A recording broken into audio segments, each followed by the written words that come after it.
The antenna was moving. Slowly, deliberately, a great white dish swung across the dark, and every degree of its arc pointed home, toward Earth. Inside the relay, nothing breathed. Nothing had breathed for a very long time. And still, patiently, the dish turned to follow us. It began as a whisper on a frequency nobody monitored anymore. A carrier tone, thin as a held breath, arriving from the outer dark. The Farlight relay, logged silent for 11 years, was transmitting again.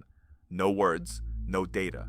Just that steady, impossible tone, aimed with terrifying precision at a single dish in the New Mexico desert. Mara Okafor was the one who noticed. Junior signals analyst, 3 years out of school, the kind who checked dead channels because she couldn't sleep. When the tone appeared, she almost deleted it as noise. Then she saw the pointing data. The relay wasn't just broadcasting. It was tracking her planet, correcting its aim every 11 minutes. She pulled the file.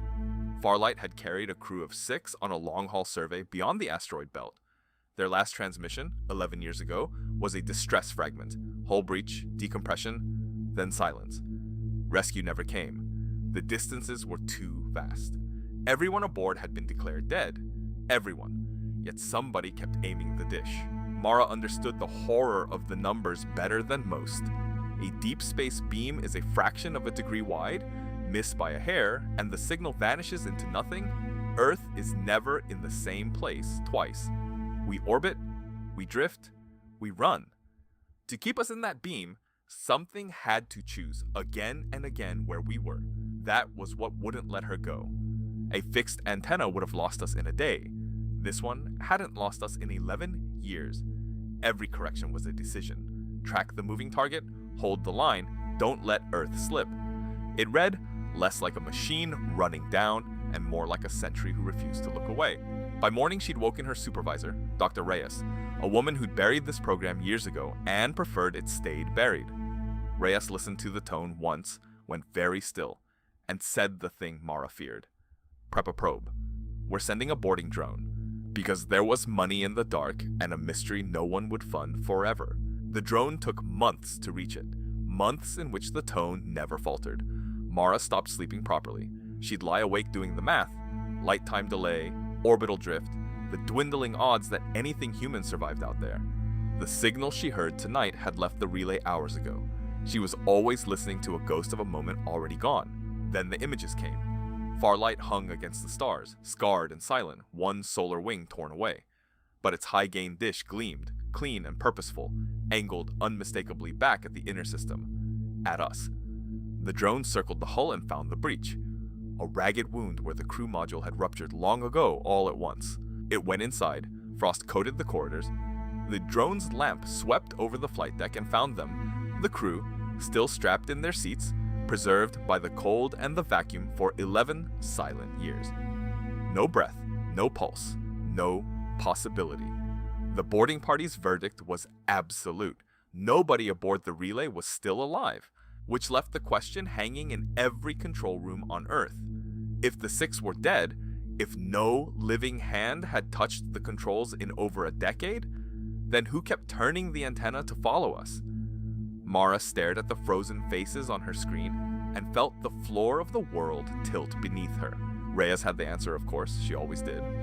The ship never needed them, she said. Attitude control runs itself. Star trackers read the sky. Reaction wheels hold the orientation. A stored program does the rest. It doesn't grieve its crew. It just executes. The dish followed Earth because a computer was told to make it and never told to stop. And it could last. A radioisotope generator hummed in its belly, good for decades, indifferent to whether anyone lived to use its power. In frictionless space, a spinning wheel never tires. An aimed dish never wanders. The relay wasn't haunted. It was simply obedient. A heartbeat of stored commands ticking on long after the heart that wrote them had stopped. Mara wanted to believe it. She truly did. It was clean, it was true, it let her sleep. For a week, she almost let the mystery close. Spacecraft outlived their makers. They keep faithfully facing home. That was wonder enough. Then she went back through the pointing logs one final time to write the report that would end it. And she found it, buried among 11 years of routine adjustments, one correction that didn't belong. 6 years ago, the dish had made a sudden, sharp slew, not to follow Earth, away from it. For 90 seconds, the beam had swung to an empty patch of sky, held there, then returned to us as if nothing happened. She checked the stored sequence. The maneuver wasn't in it. No sun sensor, no star tracker, no drift alarm should have triggered a slew like that. There was no command, no cause, no reason written anywhere in the machine. For 90 seconds, 11 years into the silence, something aboard Farlight had chosen to look somewhere else. Deliberately, Mara plotted where the beam had pointed. It landed on nothing. No planet, no star, no known object. A hollow of the sky the catalogs called empty. She sat with that for a long time. An antenna does not turn without a target. Something had decided there was a target. Something the Frozen crew could not have seen. She didn't put it in the report. Not the 90 seconds, not the empty coordinate, not the cold certainty crawling up her spine. She told herself she needed more data. The truth was simpler. She was afraid that if she named it, it would become real, and that whatever aimed that dish might still be listening.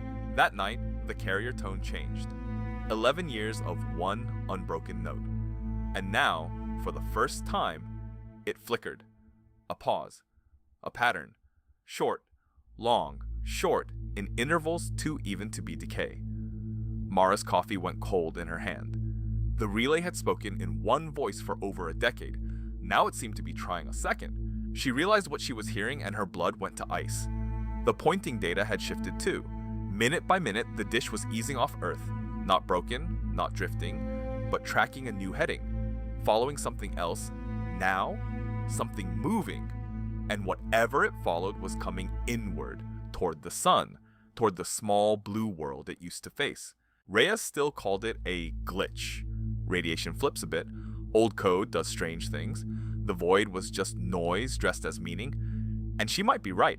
Spacecraft really do outlive us. Really do keep faithful watch over a home their makers will never see again. Most of the mystery has an honest, ordinary answer. Most of it. But Mara keeps coming back to the 90 seconds. To a dead ship that turned, once, to face an empty dark, and then turned back to us as though it had confirmed something.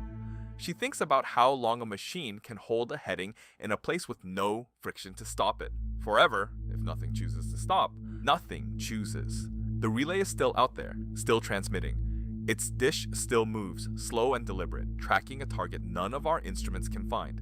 Every 11 minutes, it corrects its aim, patient as a sentry, faithful as grief. Mara listens to it every night now. She has stopped trying to explain it. She has started to wonder if it knows she's there, so who kept turning the antenna to follow Earth? The honest answer is machines and physics, cold code and spinning wheels, doing exactly what they were built to do. That answer covers everything but 90 seconds, and an empty patch of sky, and a note that just changed after 11 years. The dish is still turning, and it is no longer looking at us.